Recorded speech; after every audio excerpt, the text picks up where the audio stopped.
And sir मैं 5 minute में join हो रही हूँ, आप लोग कंटिन्यू कीजिए। ठीक है, ठीक।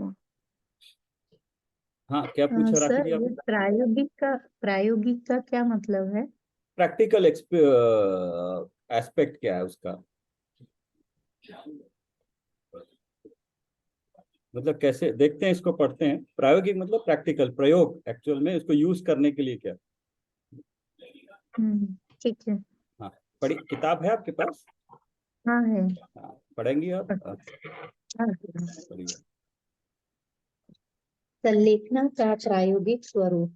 समाधि मरण और संलेखना के स्वरूप पर विचार करने के उपरांत अब संलेखना के प्रायोगिक स्वरूप पर विचार करते हैं। रत्न करंड श्रावकाचार में आचार्य समंत भद्र लिखते हैं, ये आप आहारं पढ़ेंगे? परिहाय क्रमशः स्निग्धं विवर्धेयत्पानं स्निग्धं च स्थापयित्वा खरपाणं पूरयेत् क्रमशः खरपानहापनामपि कृत्वा कृत्वोपवासमपि शक्त्या पञ्चनमस्कारमनास्तनोति नास्तनुं त्यजेत् सर्वयत्नेन। आहार को छोड़कर क्रमशः स्निग्ध छाछ को बढ़ावे, फिर छाछ को छोड़कर गर्म जल बढ़ावे, अंत में गर्म जल को भी छोड़कर शक्ति अनुसार एक दो उपवास करते हुए पंच नमस्कार मंत्र आदि का स्मरण करते हुए सावधानी पूर्वक देह का परित्याग करें। मैं आचार्य श्री विद्यानंद जी महाराज के पास गया, उन्हें पुस्तक भेंट की और कहा कि महाराज मैं भी संलेखना की तैयारी कर रहा हूँ। उन्होंने छूटते ही कहा, जल का त्याग नहीं कर देना, जल का त्याग करने में जल्दी नहीं करना। अपनी बात की पुष्टि में कहा, भगवती आराधना की विजयोदया टीका में लिखा है, उसे ध्यान से पढ़ना। सामान्य संलेखनाधारियों के आहार पानी आदि त्याग करने संबंधी मार्गदर्शन जो आगम में प्राप्त होता है वह इस प्रकार है।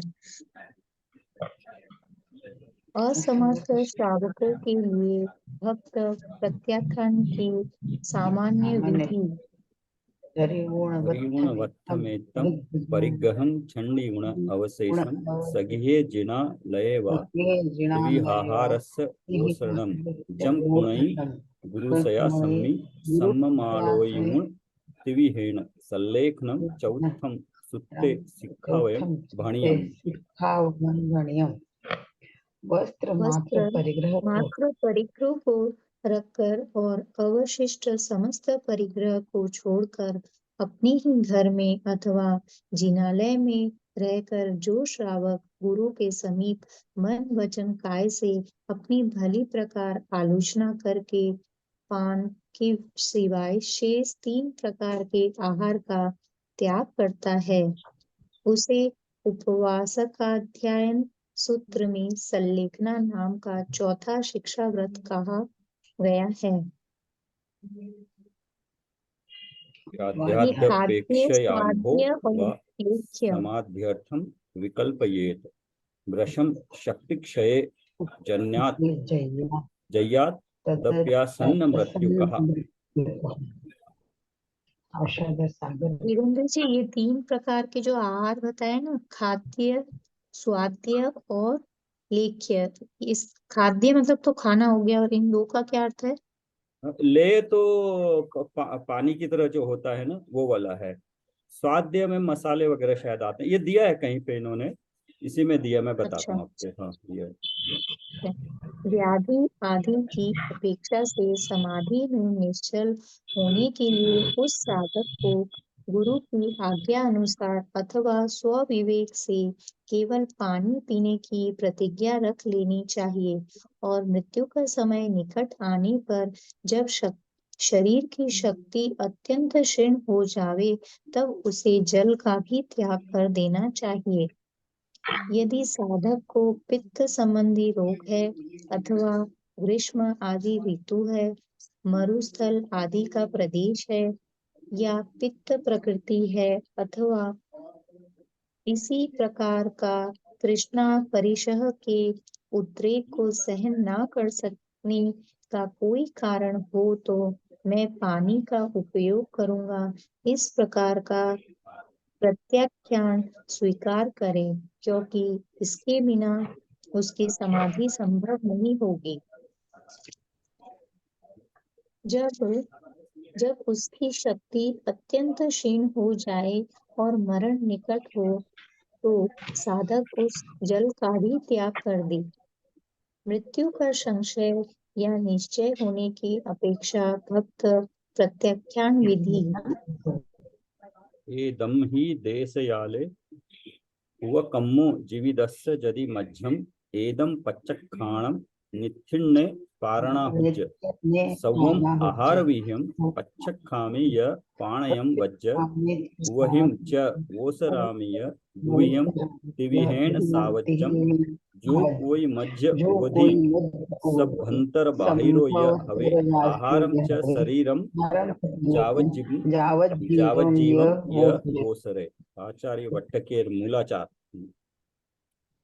जीवित रहने में संदेह होने की अवस्था में ऐसा विचार करे कि इस देश में इस काल में मेरा जीने का सद्भाव रहेगा, तो ऐसा त्याग है कि जब तक उपस्वर्ग रहेगा तब तक आहार आदि का त्याग है। उपस्वर्ग दूर होने के पश्चात यदि जीवित रहा तो फिर पारणा करूंगा। हाँ, यहाँ यदि पर इन्होंने निश्चय यस अभी यहाँ पर देख लेते हैं एक बार। इन्होंने ये बताया कि इसको कैसे करना है। अभी तक सिर्फ उसका स्वरूप बताया था, अभी इसको करना कैसे है। धीरे धीरे पहले सॉलिड से फिर लिक्विड में भी छाछ पे आए, छाछ को छोड़ के गर्म जल, फिर उसको भी अगर शक्ति के अनुसार 1-2 दिन बीच में उपवास करे, करते हुए पंच नमस्कार आदि मतलब कषाय आदि न करे, स्मरण करते हुए सावधानी पूर्वक देह का परित्याग करे। ये फिर उन्होंने एक और चीज बताइए कि अपनी योग्यता अनुसार अपनी भूमिका अनुसार करे। ये नहीं कि जो छोड़ नहीं कर सकते हैं तो ना करे, क्योंकि उससे उल्टा हानि ही होगी। तो सबसे पहले जल का त्याग नहीं कर देना, जल का त्याग करने में जल्दी नहीं करना, सबसे लास्ट में होगा वो। और ये 3 प्रकार के आहार है, खाद्य, स्वाद्य और लेह है।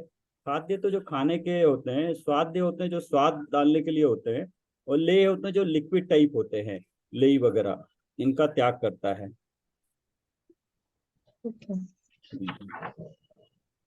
पढ़ूं मैं? हाँ, और कुछ कहना चाहेंगे? कुसुमलता जी। हाँ वही ले, मतलब यही है ले, मतलब सब लिक्विड जो भी दवाइयां वगैरह होती है या फिर जो पतले पदार्थ होते हैं ना, वही है उसका लेह का अर्थ। तो ठीक, आगे आप पढ़ेंगे? यह निश्चित हो जाए कि मैं पढ़ देती हूँ। हाँ, पढ़ो। यस। यदि निश्चित हो जाए कि इस उपसर्ग आदि में नहीं जी सकूंगा, वहां ऐसा त्याग करे कि मैं जल को छोड़कर अन्य 3 प्रकार के आहार का त्याग करता हूँ। बाह्य और अभ्यंतर दोनों प्रकार के परिग्रह तथा मन वचन काय की पाप क्रियाओं को छोड़ता हूँ। जो कुछ मेरे अभ्यंतर बाह्य परिग्रह है उसे तथा चारों प्रकार के आहार को और अपने शरीर को यावत जीवन छोड़ता हूँ, यही उत्तमार्थ त्याग है। यदि कोई योग्य गुरु, निर्यापक या इस प्रकरण का विशेष जानकार उपलब्ध हो तो उनकी सलाह से या स्वयं के अध्ययन के आधार से सभी निर्णय यथासंभव कर लेने चाहिए। इस बात का विशेष ध्यान रखना आवश्यक है कि अपने परिणाम अंत तक शुद्ध रहे, विशुद्ध रहे, संक्लेश रूप न हो। जलादि के त्याग में ऐसी जल्दी नहीं करें कि जिसके परिणाम स्वरूप अपने परिणाम विचलित हो जाए, क्योंकि परिणाम विचलित होने पर प्रतिज्ञा तो भंग हो ही जाती है। यदि कठोरता रखने से काया की क्रिया में विकृति नहीं भी हुई तो आत्मा का क्या बचा, परिणाम तो विचलित हो ही गए। पानी पानी के विकल्प से परिणमित उस सेठ के पानी नहीं पीने पर भी व्रत तो भंग हो ही गया था। यदि व्रत भंग नहीं हुआ ऐसा माने तो फिर वह सेठ बावड़ी में मेंढक क्यों हुआ, 3 इंच गति में क्यों गया? क्रिया की संभाल से अधिक महत्वपूर्ण परिणामों की संभाल है, इस बात को कभी नहीं भूलना चाहिए। सबसे बढ़िया बात तो यही है कि क्रिया और परिणाम दोनों ठीक रहे, पर यदि क्रिया की थोड़ी बहुत शिथिलता में परिणाम विशुद्ध बने रहे तो हमने बहुत कुछ बचा लिया समझो। क्रिया के चक्कर में यदि परिणाम विकृत हो गए, विचलित हो गए तो हम सब कुछ खो देंगे। तात्पर्य यह है कि छोड़ा पानी पी लिया और उसके परिणाम विशुद्ध बने रहे, संक्लेश नहीं हुआ तो लाभ ही लाभ है। अंत समय में तो सब कुछ छोड़ना ही है, परंतु जलादि के त्याग में जल्दी मचाने से बचना चाहिए, यही मार्गदर्शन दिया है आचार्य भगवंतों ने। मुख्य बात वही है, परिणाम विचलित नहीं होने चाहिए। क्रिया में शायद थोड़ा सा डिले भी हो जाए, लेकिन परिणामों में विशुद्धि रहनी चाहिए। हाँ, वही पानी का बताया ना, वो मतलब मेंढक में मतलब जीव मेंढक बन गया फिर बाद में, पानी पानी में रहा ना मन। हाँ, वो कथा उसकी है ना शायद के सामायिक कर रहे थे और क्या पानी किसी में को चला पता गया है? था जीव। हाँ, स्टोरी पता है, मेरे को याद नहीं है अभी तो। स्टोरी पूरी ध्यान नहीं आ रही है, दिमाग में अच्छा। तो है वैसे, बस ध्यान नहीं आ रही कि कहा सुना नहीं सकते एकदम। पर है वो परिणाम। पानी में उसका अंत समय पानी पानी में मन रह गया था ना, तो इसलिए फिर उनका अंत समय मतलब मेंढक का जीव बना वो, हाँ, मतलब हो और सकता है कि पानी में व्रत व्रत लेने के बाद फिर भी पानी से मन नहीं छूटा, उसमें विकार आ हाँ गए, तो फिर छूटा, वो पानी में मेंढक ही बन गया, मतलब पानी में ही रह गया वो। पानी में ही तो रह गया वो। व्रत लेके उसका भंग नहीं होना चाहिए, ये ध्यान रखना चाहिए। हाँ, इसलिए वो बताते भी है कि अंत पानी तो अंत समय तक नहीं छोड़ना चाहिए, जब तक कि अपने मन में पूरे ये नहीं हो जाए कि अपने को अब कुछ भी नहीं चाहिए, हाँ। तभी पानी छोड़ना चाहिए। यस। गोमट सार कर्म कांड में सिद्धांत चक्रवर्ती आचार्य श्री नेमिचंद्र भक्त प्रत्याख्यान सल्लेखना का काल परिणाम बताते हुए लिखते हैं, भक्त भक्त पइन्नाई विहि पैन्नाई विहि जहन्न जहन्न जहन्न मंतो मंतो मुहुतयम होदी हुयतम होदी वारिस वारिस वारिसा वरीसा जेठा जेठा तम्मध्ये जेठा होदी हम मध्य मध्यमया। होदी मध्यमया। भक्त माने भोजन और प्रत्याख्यान माने त्याग। भक्त प्रत्याख्यान की प्रतिज्ञा करके जो संन्यास मरण संलेखना होता है, उसका जघन्य काल प्रमाण अंतर्मुहूर्त मात्र है एवं उत्कृष्ट काल प्रमाण 12 वर्ष है, तथा अंतर्मुहूर्त से लेकर 12 वर्ष पर्यंत जितने भी समय भेद हैं, वे सब संलेखना के मध्यकाल के भेद जानने चाहिए। रत्नकरण शावकाचार पर वचनिका लिखने वाले विद्वान पंडित सदा सुखदास जी अत्यंत निर्मल परिणाम वाले सच्चे आत्मार्थी विद्वान थे। वे संलेखना के स्वरूप पर विचार करते हुए संलेखना के 2 भेद करते हैं, काय संलेखना और दूसरा कषाय संलेखना। काय संलेखना काय संलेखना का स्वरूप स्पष्ट करते हुए पंडित सदा सुखदास जी लिखते हैं, अपनी आयु का शेष समय देखकर उसी के अनुसार देह से इंद्रियों से ममत्व रहित होकर आहार के स्वाद से विरक्त होकर क्रमशः काय संलेखना करता हुआ विचार करें। हे आत्मन, संसार परिभ्रमण करते हुए तूने इतना आहार किया है कि यदि एक एक जन्म का एक एक कण एकत्र करे तो अनंत सुमेरु के बराबर हो जाए, तथा अनंत जन्मों में इतना जल पिया है कि यदि एक एक जन्म की एक एक बूंद इकट्ठा करे तो अनंत समुद्र भर जाए। इतने आहार और जल से भी तो तृप्त नहीं हुआ है, तो अब रोग जरादि के प्रत्यक्ष मरण निकट आ गया है, अब इस समय में किंचित आहार जल से कैसे तृप्ति होगी। इस पर्याय में भी जब से जन्म लिया है तब से प्रतिदिन ही आहार ग्रहण करता आया है, आहार का लोभी होकर के ही घोर आरंभ किए हैं। आहार के लोभ से ही हिंसा, असत्य, परधन लालसा, अब्रह्म व परिग्रह का बहुत संग्रह तथा दुर्ध्यान आदि द्वारा अनेक कुकर्म उपार्जन किए हैं। आहार की गृद्धता से ही दीन मृत्यु से पराधीन हुआ। आहार का लोभी होकर भक्ष अभक्ष का विचार नहीं किया, रात्रि दिन का विचार नहीं किया, योग्य अयोग्य का विचार नहीं किया। आहार का लोभी होकर क्रोध, अभिमान, मायाचार, लोभ, याचना भी की। आहार की इच्छा करके करके अपना बड़ापना, स्वाभिमान नष्ट किया। आहार का लोभी होकर के अनेक रोगों का घोर दुख सहा। नीच जाति, नीच कुल वालों की सेवा की। आहार का लोभी होकर स्त्री के अधीन रहा, पुत्र के अधीन रहा। आहार का लंपटी निर्लज्ज होता है, आचार विचार रहित होता है, आपस में कट कट मर जाता है, दुर्वचन सहता है। आहार के लिए ही तिर्यंच गति में परस्पर मार डालते हैं, भक्षण कर लेते हैं। पेज भोग 37 करने है से क्या? प्रमोद जी, 37 की काय संलेखना का। यहाँ पे इन्होंने बेसिकली दो दो चीजें बहुत इंपॉर्टेंट बताई है, आहार और जल। इस पे कंट्रोल करना या उसको कम करना, उसके कितना इम्पोर्टेंस है। आहार से सारी संबंधित क्रियाएं हमारे जीवन की आहार से ही है, और पानी तो है ही है, बट आहार के लिए कितना क्या नहीं करते हैं। अगर आहार को थोड़ा थोड़ा करके, जैसे इन्होंने बताया, कम करके, एकासना उपवास करके उसके प्रति गद्यता कम करे, तो उससे बाकी सारी क्रियाओं में भी कमी आ जाएगी, जितनी भी कषाय है उनमें भी कमी आ जाएगी। वैसे आत्मा का अनुभव होने के बाद आहार अपने आप कम हो जाता है, क्योंकि आत्मा तो अनाहारी है। और उसका यदि अपन आत्मा के सम्मुख हुए तो अपने को धीरे धीरे मतलब ये संतुष्टि होती जाएगी कि जो मिला वो ठीक है, बस थोड़ा बहुत बहुत है। आहार के शरीर के लिए जितना हो उतना ही लेना ठीक है। हाँ, वो तो सम्यक दर्शन के बाद तो उसका अपने आप ही होने लगता है, उस तरह के विचार होने लगते हैं। बट हाँ, उससे पहले, जैसे उससे पहले के लिए कि किस तरह से इन्होंने बताया ना, ये बहुत अच्छा है। ये जो है ना, हे हाँ आत्मन, संसार सल परिवन करते हुए तूने इतना आहार किया कि यदि एक एक जन्म का एक एक कण एकत्र करे तो अनंत सुमेरु को बराबर हो जाए, तथा अनंत जन्मों में हाँ इतना जल पिया कि यदि एक एक जन्म की एक एक बूंद इकट्ठा करे तो अनंत समुद्र भर जाए। इतने आहार और जल से भी तू तृप्त नहीं हुआ है, तो अब रोग जरादि से प्रत्यक्ष मरण निकट आ गया।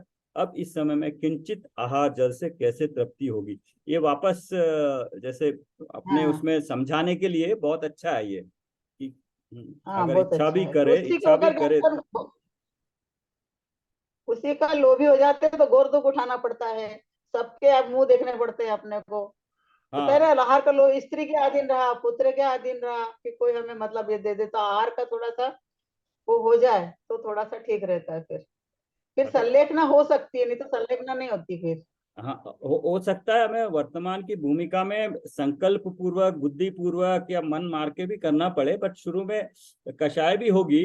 लेकिन अगर थोड़ा हाँ, प्रैक्टिस होने के बाद उसका फायदा ज्यादा होगा। शुरू में कषाय भी होगी, बुद्धि पूर्वक करेंगे तो उतना परिणाम शायद ठीक कषाय ना तो हो। होगी। हाँ, लेकिन धीरे धीरे अगर प्रैक्टिस करते करते अपने आप विश्वास हो जाएगा, तो फिर शायद कषाय या परिणाम भी सुधरने लगेंगे। हम्म। अब बहुत कहने से क्या, अब इस पर्याय में मुझे अल्प समय ही रहना है, आयु समाप्त होने को है। इसीलिए रसों में गृद्धता छोड़कर, रसना इंद्रिय की लालसा छोड़कर यदि आहार का त्याग करने में उद्यमी नहीं होऊंगा, तो व्रत, संयम, धर्म, यश, परलोक इनको बिगाड़कर कुमरण करके संसार में ही भ्रमण करूंगा, परिभ्रमण करूंगा। तो ये ऐसा सारा, निश्चय करके। हाँ, ये व्रत, संयम, धर्म, ये जितने भी, ये व्रत, संयम, धर्म, ये जो पढ़ रहे हैं ना, इसमें इसमें भी आ रहा है ना, हमारे संवर में भी आता है ना, धर्म वगैरह करने के लिए। तो व्रत, हाँ, संयम उसमें भी है। गुप्ती इसके लिए संवर और निर्जरा के लिए जो व्यवहार रूप से करना चाहिए, उसके लिए भी ये मदद करता है। आहार और आहार का कंट्रोल, त्याग। ऐसा निश्चय करके ही अतृप्ति करने वाला आहार का त्याग करने के लिए किसी समय उपवास, कभी बेला, कभी तेला, कभी एक बार आहार करना, कभी नीरस आहार, कभी अल्प आहार इत्यादि क्रम से अपनी शक्ति के अनुसार तथा आयु की शेष रही स्थिति प्रमाण आहार को घटाकर दुग्ध आदि ही पिए। फिर क्रम से दुग्ध आदि स्निग्ध पदार्थों का भी त्याग करके छाछ व गर्म जल आदि का ही ग्रहण करें।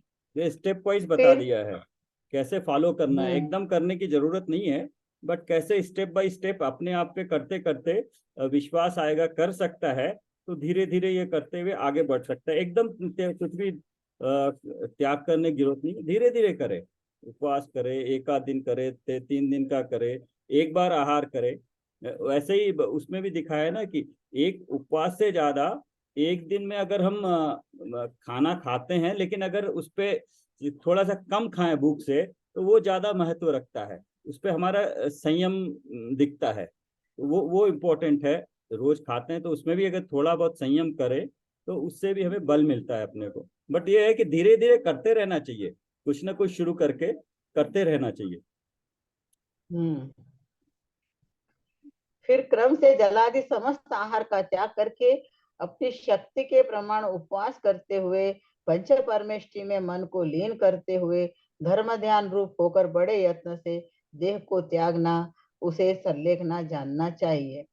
इस प्रकार काय संश्लेषणा का वर्णन किया। और कोई पढ़ेगा कि पढ़ूं आगे? मैं पढ़ूं सर? हाँ, पढ़िए। अब यहाँ कोई प्रश्न करता है, यह आहारादिक त्याग करके मरण करना तो आत्मघात है तथा आत्मघात करना अनुचित बताया है। उसे उत्तर देते हैं, जिसके द्वारा बहुत समय तक अच्छी तरह से मुनिपना, श्रावकपना व महाव्रत अनुव्रत पलते दिखाई दे, स्वाध्याय, ध्यान, दान, शील, तप, व्रत, उपास आदि पलता हो, जिन पूजन, स्वाध्याय, धर्मोपदेश, धर्म श्रवण, चारों आराधनाओं का सेवन अच्छी तरह निर्विघ्न सत्ता हो, दुर्भिक्ष आदि का भय नहीं आया हो, शरीर में असाध्य रोग नहीं आया हो, स्मरण शक्ति व ज्ञान को नष्ट करने वाला बुढ़ापा भी नहीं प्राप्त हो, 10 लक्षण धर्म तथा रत्नत्रय धर्म देह से पलता हो, उसे आहार त्याग कर समाधि मरण करना योग्य नहीं है। क्लियर दे दिया कि ये सब चीजें भी चाहिए साथ में समाधि मरण लेने के लिए, संलेखना लेने के लिए। और जिससे ये सब कुछ नहीं होता है तो उसको समाधि मरण मतलब नहीं व्रत लेना चाहिए, संलेखना व्रत। कि यदि उसका कहीं भी पूजा पाठ, अनुव्रत, महाव्रत यदि नहीं अच्छी तरह से पल रहे हैं तो वो लोग नहीं ले सकते हैं। जिससे धर्म सत्ता होने पर भी यदि वह आहार त्याग कर मरण करता है तो वह धर्म से परान्मुख होकर त्याग, व्रत, शील, संयम आदि द्वारा मोक्ष की साधक उत्तम मनुष्य पर्याय से विरक्त हुआ, अपनी दीर्घ आयु होने पर भी वह धर्म सेवन करते बनने पर भी आहारादि का त्याग करने वाला आत्मघाती होता है। भगवान की ऐसी आज्ञा है कि धर्म संयुक्त शरीर की बड़े यत्न से रक्षा करना चाहिए। यदि धर्म सेवन की सकारी इस देह को आहार त्याग करके छोड़ देगा तो क्या नारकी तिर्यंचियों की संयम रहित देह से व्रत तप संयम सधेगा? रत्नत्रय की साधक तो वह मनुष्य देह ही है। जो धर्म की साधक मनुष्य देह को आहारादिक त्याग कर छोड़ देता है, उसका क्या कार्य सिद्ध होता है? इस देह को त्यागने से हमारा क्या प्रयोजन सधेगा? व्रत धर्म रहित और दूसरा नया शरीर धारण कर लेगा। अनंतानंत देह धारण करवाने का बीज तो कर्ममय कारमाण देह है, उसको मिथ्यात्व असंयम कसायदिक का त्याग करके नष्ट करो। आहारादिक का त्याग करने से तो औदारिक हाड़ मांसमय शरीर मरेगा, तो तुरंत नया दूसरा प्राप्त हो जाएगा। अब अष्ट कर्ममय कारमाण देह मरेगा तो जन्म मरण से छूटोगे। अतः कर्ममय देह को मारने के लिए इस मनुष्य शरीर द्वारा त्याग, व्रत, संयम में दृढ़ता धारण करके आत्मा का कल्याण करो। जब धर्म सत्ता नहीं दिखाई दे तब ममत्व छोड़कर अवश्य ही विनाशिक देह को त्याग देने में ममता नहीं करना। उक्त कथन में पंडित सदा सुखदास जी अत्यंत स्पष्ट शब्दों में आदेश दे रहे हैं कि जब तक इस देह में रहते हुए धर्म साधन होता है, शरीर स्वस्थ है, तब तक किसी भी स्थिति में आराधिक का त्याग करके संलेखना लेना उचित नहीं है, अपितु आत्मघाती है। आहारादिक का त्याग करते समय इस बात का विशेष ध्यान रखना चाहिए। सर इस पे कुछ बोलना चाहेंगे आप? नहीं, जितना पढ़ते हैं थोड़ा फिर वही आके आ जाते हैं कि हाँ ध्यान रखना हाँ चाहिए। धर्म सत्ता हाँ नहीं हाँ। दिखाई दे तब ममत्व छोड़कर अवश्य विनाशिक देह को त्याग देने में ममता नहीं करनी। अगर हम्म। सदता नहीं दिख रहा है, उस वक्त उसका इतना विवेक क्या काम कर रहा होगा कि वो ये सब कुछ सोच सके। उस स्थिति में अगर होगा तो तब तो ठीक है, लेकिन अगर शरीर साथ नहीं दे रहा है, बाकी मन विचलित हो रहा है, इतना सब कुछ समझ नहीं पा रहा है, इतना विवेक नहीं है, तो क्या करेगा फिर वो। और अगर वैसे भी तत्व ज्ञानी है, अपना प्रैक्टिस के साथ कर रहा है, तो अपने हिसाब से अंत समय में अपना विवेक रख के जरूर देह त्याग करेगा। संलेखना शायद ना लोए, लेकिन देह त्याग उस सामान्य शांत परिणामों से हो सकता है। तो उसमें ज्यादा वो लगता है बनिस्बत की इसमें एक डाउट डाउट सा रहता है, कहाँ पे आत्मघात है और कहाँ पे संलेखना है। वो बहुत ही फाइन लाइन लगती है इसमें, अभी तक वो क्लैरिटी नहीं आ रही है कि संलेखना कब हो रही है और आत्मघात कब हो रहा है। तो मतलब इन्होंने इधर पीछे भी जैसे बोला कि यदि वो शील दान तप व्रत उपवास यदि नहीं पाल सकता तो उसको संलेखना व्रत नहीं लेना चाहिए। यदि मतलब वो फिर वो बाल तप में ही आएगा, वो मरण भी वही वाला कहलाएगा जो 5 तरह के मरण है उसमें से पहला वाला। तो मतलब संलेखना तो फिर सर जैसे ये जैसे बता रहे हैं, तो फिर अभी जो मतलब अभी सम्यक दृष्टि जीव नहीं है, चौथ चतुर्थ पंचम काल के पंचम गुण स्थान वाले, और वो लोग यदि संलेखना लेते तो फिर वो सही है क्या? जैसे इसमें बताया कि उससे तो बस शरीर का नाश होगा, आत्मघाती होगा, तो हाँ, फिर वो वो कहाँ तक सही है? अपने और आप जैसे में इन्होंने मतलब व्रति व्रति नारकीतिरियंचों का भी त्यागी होगा, बताया है। पंचम गुण स्थान व्रति व्रति त्यागी होगा। और वो अच्छी तरह से अपने आप विवेक द्वारा जानेगा कि यह मेरे को संलेखना लेना बेटर है। मैं जितने भी व्रत वगैरह धारा हूँ, मेरे परिणाम मेरे संयोग ऐसे नहीं है कि मेरे परिणाम उसमें स्थिर रह पा रहे, तो शायद ले तो उसका वो अपने हिसाब से सही हो। लेकिन बाकी अपने चौथे गुणस्थानवती सम्यकदर्शी के लिए तो ये छोटे छोटे से आगे बढ़ते रहे, वही ठीक रहेगा। और जैसे स्वाध्याय धर्मोपदेश धर्म श्रवण इसको भी बोला है कि यदि हम व्रत कर रहे हैं और सारा दिन बिस्तर पे ही पड़े हैं, मंदिर जी भी नहीं जा रहे, तो उस व्रत का कोई मतलब नहीं है। हाँ, मतलब यस। जैसे सब लोग जैसे 10 लक्षण में कई लोग करते हैं ना, 10 दिन के व्रत करते हैं, और फिर यदि उनसे धर्म साधना और ये कुछ नहीं हो रही, तो फिर मतलब मेरे ओपिनियन के हिसाब से तो उसके बदले यदि हम 1-2 घंटे का स्वाध्याय करें तो वो ज्यादा कार्यकारी है। जैसे हम लोगों की अभी इतना संयम नहीं हो रहा है, यदि ये ले भी सारा दिन खा, जैसे पीछे भी आया था कि सारा दिन मन ही लगा रहा है उसमें कि अरे पानी पी लूं, प्यास लग रही है, ऐसा हो रहा है, तो फिर उसका तो मतलब नहीं, क्योंकि जैनिज्म तो पूरा भाव प्रधान है। मतलब जैन दर्शन में तो भावों की ही है कि भाव हो गए मतलब हो गया है। तो मतलब इसमें तो मतलब क्लियर ही लिखा है कि ये सब हो तो संलेख ना लेना। तो सर हाँ, मेरा प्रश्न ये है कि अभी जो सब लोग जैसे संलेखना या समाधि मरण करते हैं, तो वो कहाँ तक फिर सही है? उनको भी तो ये सब कुछ पता है ना कि इस तरह से लेना है। तो वो तो तो ज्ञानी है ही, इसमें जब हमको पता लग रहा है तो सभी को पता होगा जो आजकल संलेखना और समाधि मरण जो कर लेते हैं, व्रत एक्चुअली दिलवाते हैं। दो तरह की धाराएं होते हैं, जो जनरली प्रैक्टिकल तरीके से सिर्फ जानते हैं, जिसको तत्व ज्ञान पूरी तरीके से नहीं हो, वो अपना एक व्रत के रूप में लेके कर लेते हैं। तो उनको शायद, जैसे आप कह रहे हो, कषाय भी हो, या वो उतना तत्व अभ्यास ना करे, स्वाध्याय ना करे अपने समय में, लेकिन उतना कषाय भी मंद हो, लेकिन जो उसका फल मिलना चाहिए स्वाध्याय से या चिंतन से, वो वाला शायद उनको ना मिले। तो इसलिए ये जरूरी है कि हम पहले तत्व अभ्यास करें, इसके बारे में पूरा पता कर ले। उसके बाद अगर थोड़ा सा भी करके हम अपने उस समय के लिए जितना भी समय कर रहे हैं, अपने कषाय को मंद रखें, अपने परिणामों को जितना हो सके निकषाई रखें, उतनी कषाय मंद करके रहे, स्वाध्याय में रहे, और आनंद पूर्वक करें, मतलब कोई जोर जबरदस्ती भी नहीं, अपने आप जितना हो सके करें, तो वो शायद ज्यादा फलदायक होगा। एंड सर जो भोजन छोड़ने का है, तो मतलब मेन तो यह है कि खाने से आसक्ति कम करें, हम उससे राग कम करें। तो जैसे इन्होंने बताया कभी उपास करें, कभी बेला कर, कभी तेला करें, कभी नीरस भोजन करें बिना स्वाद, जैसे रस त्याग करते हैं अपना यस। जैनिज्म के हिसाब से, तो उस तरह से करें तो यह प्रैक्टिस होगी।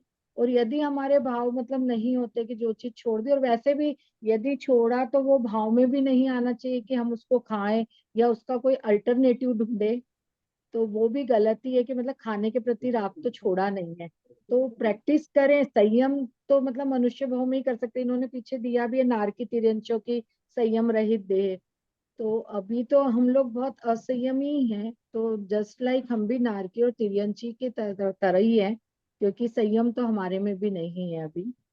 तो मतलब क्लियर ही लिखा है कि धीरे धीरे स्टेप वाइज करें, आसक्ति को पहले छोड़े और पूरा धर्म श्रवण स्वाध्याय में लगाएं, फिर इस तरह के कोई व्रत लें। यस, इसमें बट दो चीजें दी है। एक तो एक्चुअल में करने लायक तो नहीं दिया उसको, पहले तो मिथ्यात्व असंयम कषायादि का त्याग करके नष्ट करो। तो मतलब पहले मिथ्यात्व कम करने के लिए और असंयम के लिए इन्होंने ये दो तीन चीजें बताई है कि एक आहार के लिए, मतलब सिर्फ आहार के लिए कितनी सारी प्रॉब्लम्स होती है, अगर उस पे उसको कम करने के लिए अगर शुरू शुरू में बुद्धि पूर्वक ही करना पड़ेगा तो थोड़ी कषाय भी होगी। हो सकता है शुरू शुरू में एकदम बहुत अच्छे तरीके से न हो, लेकिन शुरू में कहते हैं ना कि सम्यक दर्शन के लिए भी विकल्प पूर्वक ही बैठना पड़ता है, जब ही जाके विकल्प से निर्विकल्प में जाता है। तो बुद्धि पूर्वक बैठेगा, तभी करते करते प्रैक्टिस के बाद अबुद्धि पूर्वक अपने आप हो जाएगा। नंबर एक। और नंबर टू क्या है कि पूरा स्टेप दे दिया आपको कि कैसे करना है, कोई ज्यादा टेंशन लेने की जरूरत नहीं। थोड़ा थोड़ा धीरे धीरे अपनी शक्ति के अनुसार, भूमिका अनुसार, लेकिन जरूर करना जरूर चाहिए थोड़ा बहुत। ये दो स्टेप बता दिए इसमें इन्होंने। मेरे को एक क्वेश्चन है। हाँ बोलिए। मैं कह रही थी, ये जो संलेखना है, जैसे अंत समय में कई बार ऐसा होता है कि वो कुछ मतलब कुछ ले ही नहीं रहे हैं, लेकिन जो ले जिनको हम दिला रहे हैं दूसरे दिला देते हैं उनको।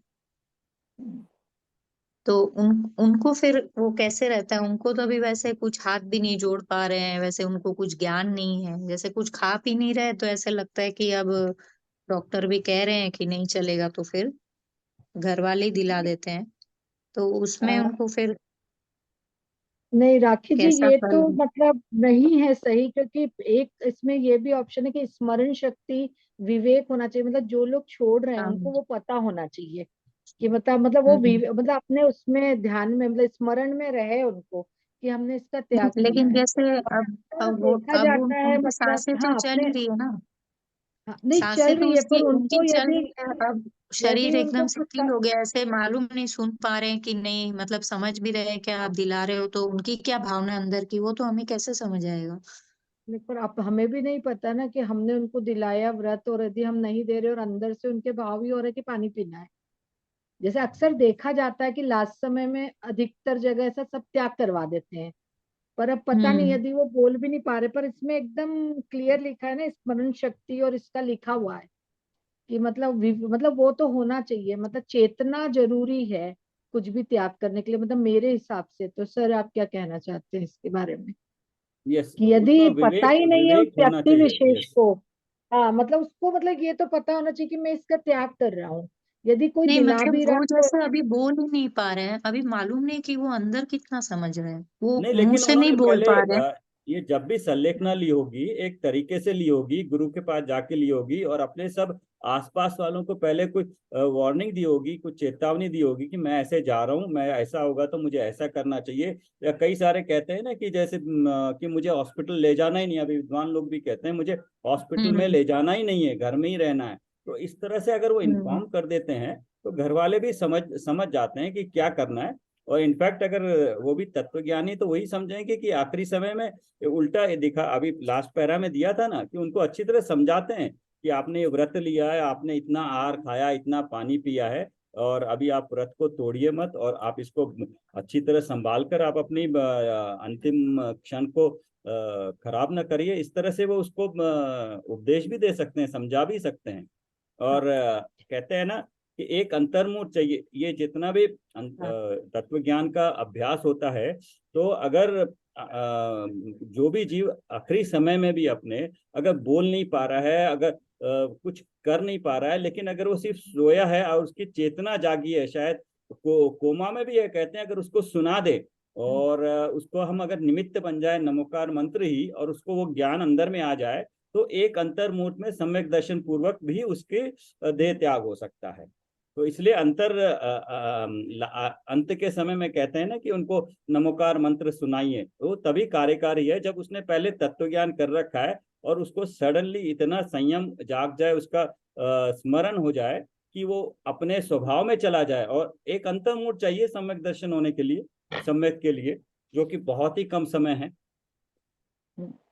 एंड राखी जी, मैं इसमें यह भी कि मतलब हमने संबोधन जरूर करना चाहिए। और मतलब मेन हम जैसे चार अनुयोग में से भी मतलब द्रव्यानुयोग पे जोड़ के हो सकता, भाव पलटने में कुछ नहीं, हम 100 पर का उसको संबोधन दे रहे हैं, उसमें चेतना है, और वो भाव उसके पलट भी सकते, वो एकदम से भेद विज्ञान भी कर सकता है, हमने संबोधित करना चाहिए। पर जैसे हम ये बोले कि चरणानुयोग के लिए उसको हम, यदि वो विवेक रहित है, उसको मतलब नहीं समझे, और हम आचरण का सारा कुछ बता रहे कि तुम ये छोड़ो वो छोड़ो, उसकी बजाय हम यदि उसको 100 पर का भेद, मतलब संबोधन जरूर करना चाहिए अंतिम समय में, सब कुछ सुनाना भी चाहिए, वो सुन रहा है नहीं सुन रहा है, और मतलब उसको सुनाना चाहिए, वो सब कुछ सही है। पर जैसे मेरे हिसाब से कि कुछ त्याग करवाना, यदि उसको विवेक नहीं है, वो अपने आप नहीं छोड़ रहा है, यदि कि मतलब कुछ उसमें हामी नहीं भर रहा है, उसको मतलब चेतना नहीं है, तो मतलब मेरे लिए चरणानुयोग उस समय इतना कार्यकारी नहीं है। मतलब द्रव्यानुयोग के उसको 100 पर का ये बताना चाहिए, क्योंकि कभी कभी आयु लास्ट समय में भी बनती है, यदि उसके भाव बहुत शुद्ध हो गए हैं उस समय, तो मतलब जरूर उसको फिर अच्छी गति, और हो सकता है क्योंकि संस्कार लेके ही हम आगे जाते हैं, तो जैसे इसीलिए आपने कहते हैं कि रात आखिरी के समय। समय हाँ इसमें जैसे बताया ना कि गुरु भगवान से लेना चाहिए, लेकिन सब जगह तो गुरु भगवान होते नहीं है, कई अभी जगह तो तो है, पहुंच भी नहीं सकते हैं। अभी तो होते हैं, अभी तो हर कोई हाँ, लेते हैं जैसे जैसे। स्मरण करके यदि चेतना है हम में, जैसे हम ले रहे हैं पूरे, मतलब कुछ भी व्रत लो पूरे विवेक से लो उसको, ऐसा नहीं कि देखा देखी ले लिया कि अरे कोई एक आसन कर रहा है तो हम भी कर लें। और मतलब इसमें भी अपने बुक में भी है कि तत्व ज्ञान धर्म श्रवण ये सब कुछ चाहिए हमें, कषाय में मंदता चाहिए, कोई भी त्याग। और मतलब जैसे कुसुमलता जी ने भी बोला है कि यदि हम इसको समझने लग जाए, कि मतलब तत्व को समझने लग जाए, तो आसक्ति कम होती ही है खाने के होती प्रति। है। हाँ, मतलब मैं एग्जाम्पल मेरा ही देना चाहती हूँ, मतलब मैं तारीफ नहीं, मैं गोदा जी का एक प्रवचन सुना था, वो बोलते कि जैन लोग भी बोले बोले मांसाहार का त्याग करो, तो बोले उनके प्रवचन में बोला कि हम जैन लोग मांस कहाँ खाते हैं, तो उन्होंने यही बोला कि जो द्विदल खाते हैं, तो बोले इतनी उत्पत्ति होती है दही और दाल का। मतलब सर, मतलब उस समय मतलब उनके प्रवचन से क्या, मैंने द्विदल का त्याग कर दिया आजीवन का, कि मतलब अरे अभी वाह, मतलब कोई बढ़िया। खाता भी तो मुझे ये लगता है कि वो मतलब उनके मुंह में ये हो रहा है, मतलब बोल सब लोग कहते भी अरे तुम कढ़ी क्यों नहीं खाते बूंदी, तो मतलब जब तक हम समझेंगे नहीं तो कुछ छोड़ने का मतलब नहीं है। समझेंगे अपने आप मन नहीं होगा, आलू का इसका जो भी अपन देखते हैं, यदि हम समझ गए, भक्ष्य भक्ष्य पढ़ेंगे और यदि हम समझ गए, तो अपने आप खाने का हम्म। मन नहीं होगा, मतलब मैं क्लास मेरा खत्म हो रही है, एक्सपीरियंस ये बता फिर ज्वाइन होंगे रही क्या? हूँ। हाँ, क्लास सब खत्म हो रही है। मिलके कर लेते हैं। ठीक है, हाँ, मेरा ओके। 9:15 क्लास शुरू होगी। ठीक है, तो बढ़िया। राखी जी, मतलब विवेक से करेंगे, और यदि हम पढ़ेंगे तो फर्क होगा ही। देखिए आप पढ़ेंगे नहीं भक्ष्य जैसे तो, भक्ष्य ये सब कुछ, मतलब जब तक जानेंगे हाँ नहीं नहीं, तो वो छोड़ने का वो कोई तो होता मतलब ही नहीं है। है। हाँ, जी हाँ, जी मतलब जी वो जी। पहले अपनी तरफ से ये पूरा पूरा तत्व ज्ञान प्राप्त